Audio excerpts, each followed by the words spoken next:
سټیج باندې مولا ناست دی خلکو له په خپل بیان کې دغه وی چې عبدالرحمن بابا ما ته جواب راولېږلو چې ته دا کوم اشعار په خوند باندې وې دا ما ته رارسي زه یې اورم زما سلام پې ووایه او بیا ورته ووایه چې دا ته کوم اشعار په خوند وې دا ما ته رارسي. مونږ وایي قسم په الله همدغه عقیده د شرک ده همدغه هغه عقیده ده چې الله رب العالمین په دې باندې رد کړی دی. دا د غیب عقیده ته د الله نه ما سوا بل چاته ثابتې دا د مشرکانو عقیده ده. الله رب العالمین په سورة النمل کې فرمایي قل لا يعلم من في السماوات والارض الغیب الا الله. ورته ووایه پیغمبره دا څه چې په اسمانونو کې دي او څه په ځمکې کې دي دا ټول په دې غیبو باندې نه پوهېږي سوا د الله رب العالمین نه. صرف د الله ذات هغه دی چې هغه په غیبو باندې پوهېږي. الله نه ما سوا بل هېڅ څوک په غیبو باندې نه پوهېږي. څوک دغه عقیده لري نو دا ګورې مشرک دی. ګورې د داسې عقیدې نه به ځان ساتي.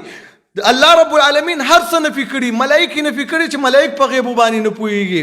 رسولان یې نفي کړي چې دا په غیبو باندې نه پوهېږي. اولیاء یې نفي کړي چې دا په غیبو باندې نه پوهېږي. ته چې نه پوهېږي زما اشعار اوري. عیسی علیه السلام هغه رب العالمین فرمایي ورته وایي تا دې خلکو ته ویلي چې زما بندګي وکړئ زما عبادت وکړئ.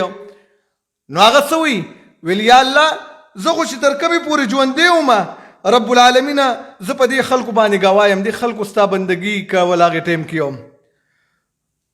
فلما توفیتنی كنت انت الرقیب علیهم. الله کله چې تا زه واخیستم نو بیا رب العالمین ته پې خاص ساتونکی بیا ما ته پته نشته دی خو زه په هغې ټایم ګوی ورکومه ما دمت فیهم کله چې زه په دې کې موجود وم. خو چې کله تا زه واخیستلم رب العالمین اسمانونو له دې وخېجولم بیا رب العالمین زه نه یم خبره.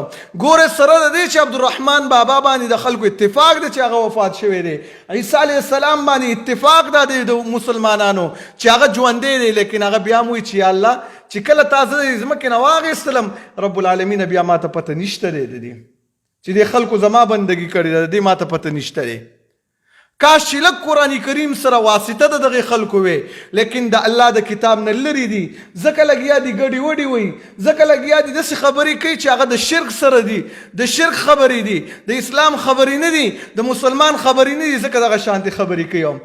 کنی مسلمان د خولې نه دا خبره نه وځي مسلمان څه کې زناور د خولې نه هم دا خبره نه وځي چې د الله نه ما سوا بل څوک په غیبو باندې پوهېږي. سورة النمل کې الله رب العالمین د یو میږي په باره کې دا فرمایي چې د میږي عقیده دا ده چې هغه وایي پیغمبر په غیبو باندې نه پوهېږي چې هغه خپلو میږو ته حکم وکړو ویل خپلو سرو ته ور داخل شي لا يحطمنكم سليمان وجنوده وهم لا يشعرون. ویل سلیمان علیه السلام او د هغه لښکر چېرته کې تاسو د خپو لاندې رانولیو چک نیم نه کړي د خپو لاندې ځکه هغوی به نه پوهېږي ځکه میږي ته هم دا پته شته دی چې سلیمان علیه السلام په غیبو باندې نه پوهېږي او مشرک ته دا پته نشته دی چې پیغمبر د الله ولی هغه په غیبو باندې نه پوهېږي. خو دا ولې د الله د کتاب نه لرېوالی دی چې دا خلک د الله د کتاب نه لرې دي د هغې سره څه تعلق نشته دی. چېرته په بیان کې د الله د عظمت خبره د دغې خلکو د خولې نه نه روځي.